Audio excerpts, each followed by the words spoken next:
Good evening, cult members, and welcome to Pop Culture Cult. I'm Sean. I'm Janice. And welcome to our right out of the theater, in the car, 5-minute review of Nightmare Alley, the newest movie from Guillermo del Toro. No post-credit scene. We were lied to. Thoughts? It was slow. It's very slow. It's cinematically very, very beautiful, and it's shot really well. I kind of knew what was going to happen well before the end. I got there.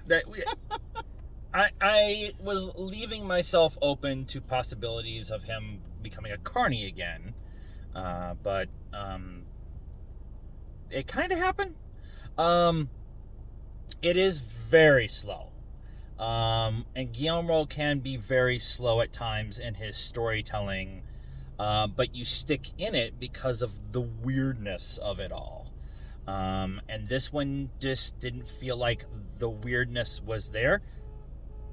Somebody's car is going off. It's in the car, people. I told you. The weirdness of Guillermo in telling unique stories, telling stories wrapped up in something else you don't know is kind of his forte. The Shape of Water, Pacific Rim, all that kind of stuff. And so the idea, Crimson Peak, but that's not here in this particular movie. Yeah. Which it can either be a good thing or a bad thing. And it definitely depends on your personal tastes. I think a little bit of what's affecting us is we saw No Way Home last night, and we're running the high of what that Spider-Man movie was. And then we come and watch this very noir-esque slow burn, and that maybe wasn't the best back-to-back. Potentially. We generally like Guillermo. We like Shape of Water. We like Pacific Rim. We like. I don't feel like it got there. I think, like you said, and the there that it got to, I got there way before I knew what was gonna happen. Yeah. I think the story itself about it's set just before World War One, right after the Depression had started to kind of come out of its way, and about a guy who thinks the system is rigged, and so he tries to change the system for himself, and is not really allowed to do that. That story is interesting, but in that slow burn that is this movie, there's just not enough there to keep you engaged.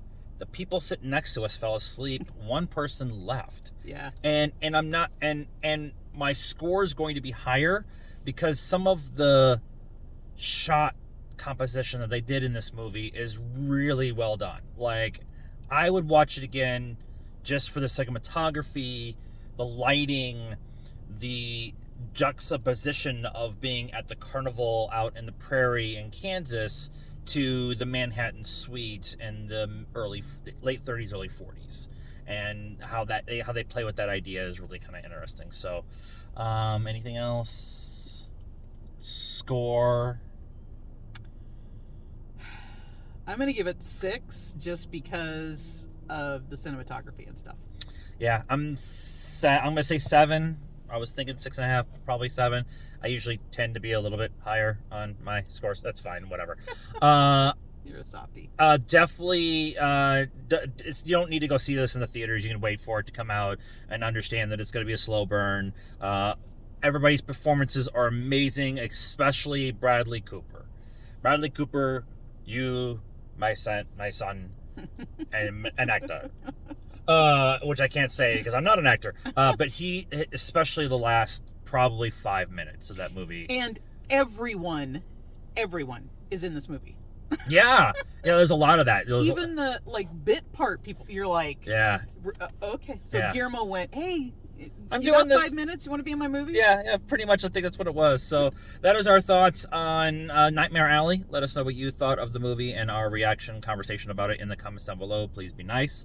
Like this video, subscribe to the channel, hit the bell for notifications, follow us on all the social media stuff, Facebook, Instagram, Twitter, and TikTok. I did that pretty fast. You did. And until next time, cult members, good afternoon, good evening, and good night now.